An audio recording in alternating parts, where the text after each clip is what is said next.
అనిపించింది ఇప్పుడు మీరు ఎక్స్పీరియన్స్, మీ ఆహాలో మీ ఎక్స్పీరియన్స్? చాలా హ్యాపీ ఉండే జడ్జెస్ ముందర పాడుతున్నందుకు, వాళ్ళ ఫీడ్బ్యాక్. తెర పైన మేము చూసింది కాకుండా తెర వెనుక మీ ఎక్స్పీరియన్స్ గురించి మాకు చెప్పండి. ఎన్ని రోజులు ట్రావెల్ చేశారు? బిఫోర్ ఏం జరిగింది? Episode telecast before, selections, auditions, అసలు ఎట్లా అప్లై చేశారు? ఇవన్నీ నెక్స్ట్ వాళ్ళకి యూజ్ అవుతాయి కదా. ఆల్మోస్ట్ 2 to 3 months స్టార్టింగ్ నుంచి, అంటే ఫస్ట్ రౌండ్ ఆడిషన్స్ నుంచి ఇప్పటి వరకు 2 to 3 months. అండ్ ఫైనల్ 12లో సెలెక్ట్ అయిన తర్వాత 27-28 days ఉన్నాను నేను.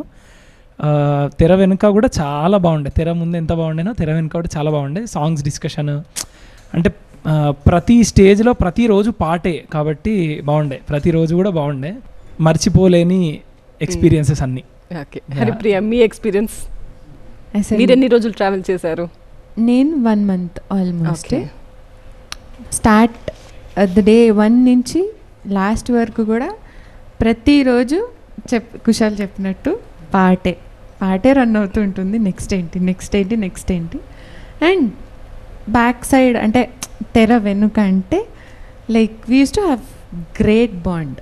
అసలు చాలా ఇప్పుడు ఎలిమినేట్ అయితే ఎవ్రీబడి వర్ లైక్ అయ్యో వాళ్ళ ఫేస్ అంతా చేంజ్ అయిపోయి ఇన్ని రోజులు కలిసి ఆల్మోస్ట్ కలిసి ట్రావెల్ చేసి బాండింగ్ ఉంటుంది. అండ్ ఎలిమినేట్ అయ్యామన్న దానికన్నా వాళ్ళని మిస్ అవుతామే, జడ్జెస్ని మిస్ అవుతాం, కామెంట్స్ ఇవన్నీ. And we use to have lot of fun. ఎంత ఎంజాయ్ చేసేవాళ్ళం అంటే మళ్ళీ ఇంకా ఎపిసోడ్ స్టార్ట్ అవుతుంది, ఇంకా 2 రోజుల్లో షూట్ ఉందంటే మళ్ళీ ఎవరి ప్రాక్టీస్ వాళ్ళది, ఎవరి టెన్షన్ వాళ్ళది. బాగుండేది. బాగా టెన్షన్ పడేవారా?